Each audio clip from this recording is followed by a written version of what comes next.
La couverture maladie universelle CMU est une réalité dans le district d'Abidjan. Système de protection sociale nationale contre le risque maladie, la couverture maladie universelle vise à garantir l'accès à des soins de santé de qualité à la population résidant en Côte d'Ivoire. Le projet est entré dans sa phase opérationnelle dans le district d'Abidjan, d'où la joie des potentiels bénéficiaires. Nous remercions Dieu de nous avoir donné cette ouverture et que nous allons nous atteler à conduire ce projet en bon port. La couverture maladie universelle permettra à chaque résident ivoirien de donner une contribution, je dirais, forfaitaire, qui permettra à celui qui n'a pas les moyens de se rendre donc à l'hôpital. La couverture maladie universelle est une politique de longue haleine. L'implication des élus locaux est fondamentale pour la réussite de l'opération, a indiqué le préfet d'Abidjan.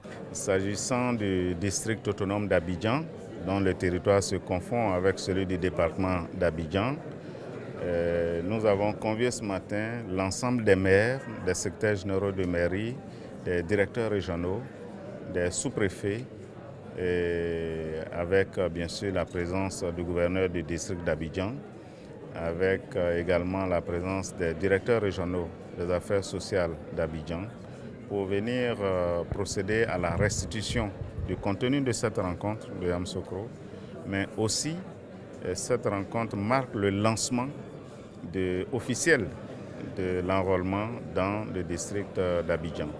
L'objectif, c'est vraiment d'amener toutes les populations, quel que soit leur niveau social, à très rapidement se rendre dans les centres d'enrôlement pour pouvoir se faire identifier et adhérer ainsi à la couverture maladie universelle. La couverture maladie universelle est une des priorités du président de la République, Alassane Ouattara.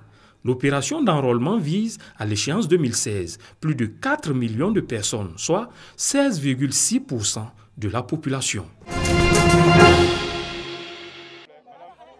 Par ce geste, la ministre de la Santé et de la lutte contre le sida lance officiellement le premier passage 2015 des journées nationales de vaccination contre la poliomyélite. Selon la ministre de la Santé et de la lutte contre le sida, environ 5% des enfants de 0 à 59 mois ne sont jamais vaccinés malgré les différents passages et campagnes de sensibilisation. Des enfants qui, selon la ministre Raymond Goudou Kofi, ne sont pas à l'abri de la maladie. L'acte que nous allons poser pendant toute cette période est un acte important. C'est un acte qui sauve. C'est un acte qui met nos enfants à l'abri de la paralysie. Je ne crois pas qu'une mère qui a attendu pendant 9 mois peut accepter que son enfant ait les jambes flasques comme ça, paralysées et qui se traîne par terre.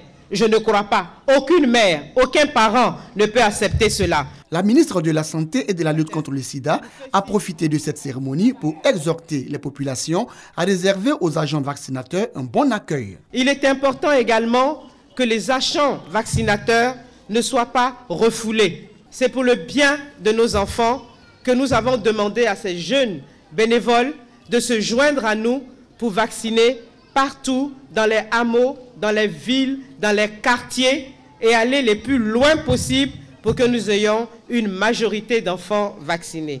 L'appel de la ministre est reçu 5 sur 5 par les parents des enfants présents. C'est important de vacciner les enfants contre la polio pour ne pas que l'enfant soit paralysé, malade.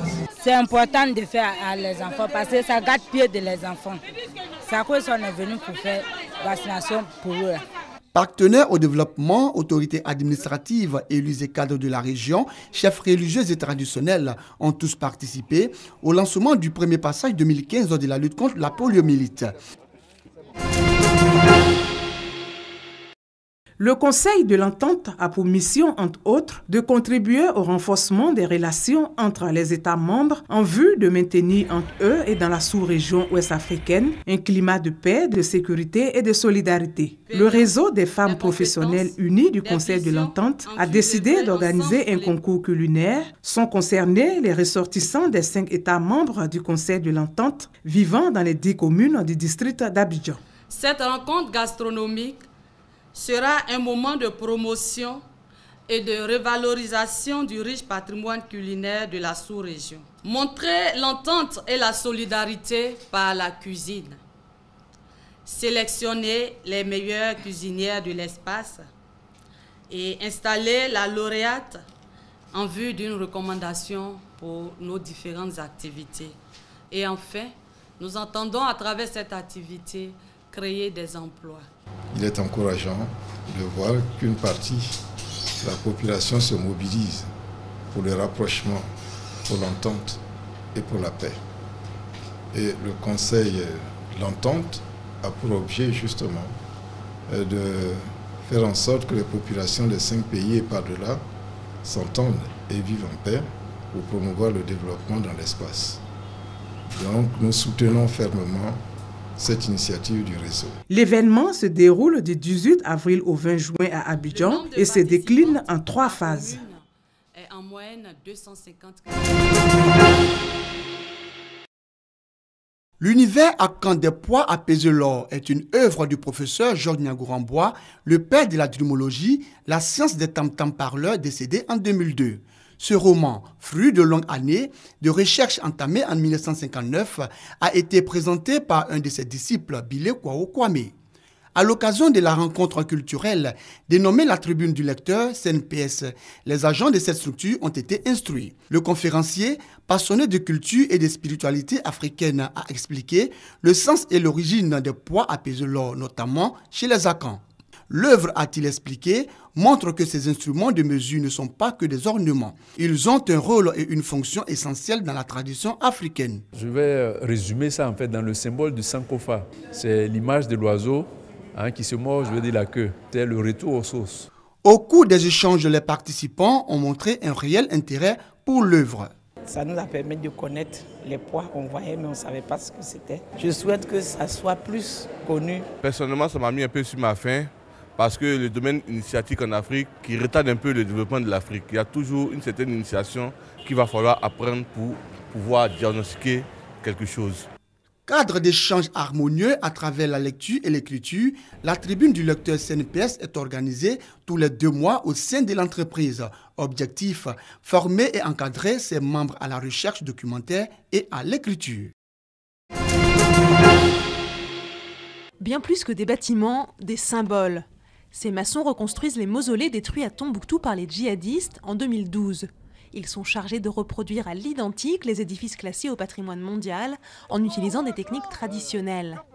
Pour reprendre ces mausolées qui ont été détruits par des djihadistes, on a préféré prendre des anciens et des nouveaux maçons pour leur faire apprendre ce qu'on devrait faire sur le chantier. La moitié des apprentis et la moitié des maçons. Pour qu'ils apprennent avec nous ce qu'on a appris avec nos parents. Nous avons trouvé, heureusement, après la destruction, des restes des murs qui sont là. On a fait des relevés, ça c'est déjà une première base d'information.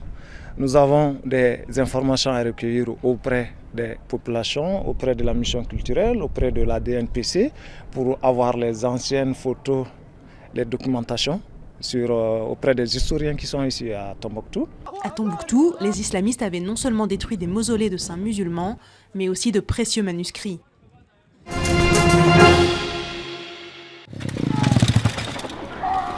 Sous une chaleur torride, un homme tombe à moto. Quelques secondes après, la moto est volée. Une scène de violence courante à Kampala? Non, nous sommes en plein tournage du film d'action Opération Kakongolero. Ce long métrage est produit par Ramon Film Productions et doit sortir en salle d'ici la fin de l'année. Tout est tourné dans une case de Wakaloga, un bidonville de la capitale ougandaise, un endroit désormais surnommé Wakaliwood. Isaac Nabwana est le directeur et producteur du long métrage. Il a grandi ici. Avant de voir ses premiers films à la télévision, il a été initié au cinéma par ses frères. Vous savez, mes frères aînés allaient dans des salles de cinéma. Moi, je n'y suis pas allé. Alors quand ils revenaient, ils me racontaient les histoires des films qu'ils regardaient. Par exemple, je me souviens de Bud Spencer, acteur de l'époque, Wang Liu et Bruce Lee. Créée en 2005, Ramon Film Productions, boîte de production spécialisée en films d'action, était la première du genre dans le pays. Depuis sa création, 46 longs métrages ont été diffusés, Mais malgré ce succès, les budgets sont toujours très restreints. Son plus grand hit, Qui a tué le capitaine Alex, a été tourné en un mois pour environ 200 $. Les accessoires sont créés de toutes pièces, des lance-roquettes fabriquées avec des poils, des préservatifs remplis de colorants alimentaires rouges placés sur la poitrine simulent les blessures.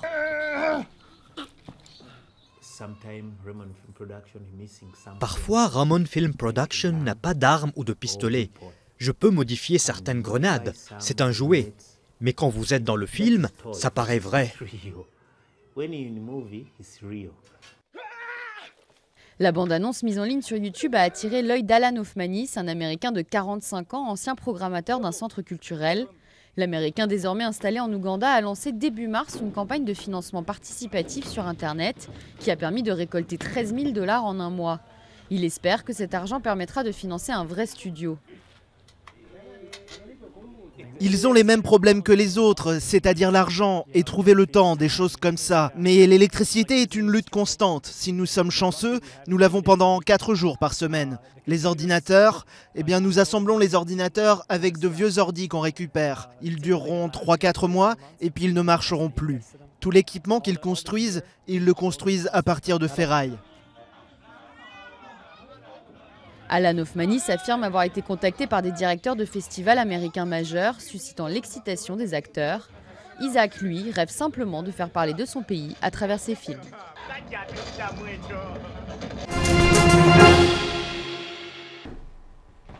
Promouvoir la justice, faire de la prévention auprès des jeunes, c'est le quotidien de l'adjudant Céline Cuvillier.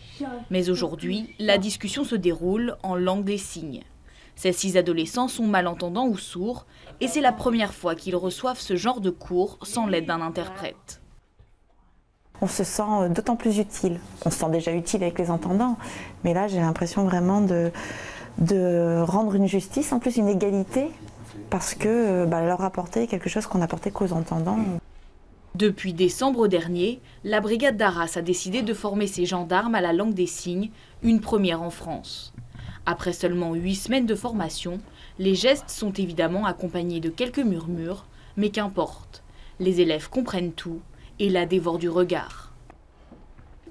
S'il n'y a personne qui connaît la langue des signes, on ne va pas comprendre. Par exemple, un gendarme va nous arrêter quand on conduit, il va parler à toute vitesse, on va dire doucement, on ne comprend pas. Du coup, on va s'en aller sans comprendre. Là, on est à égalité, les sourds et entendants, on comprend la même chose, il n'y a pas d'inégalité. L'adjudant Cuvillier a ouvert la voie à ses collègues de brigade. Ils sont 5 actuellement à suivre l'apprentissage en langue des signes. Leur formateur est malentendant, alors pas question d'utiliser la parole.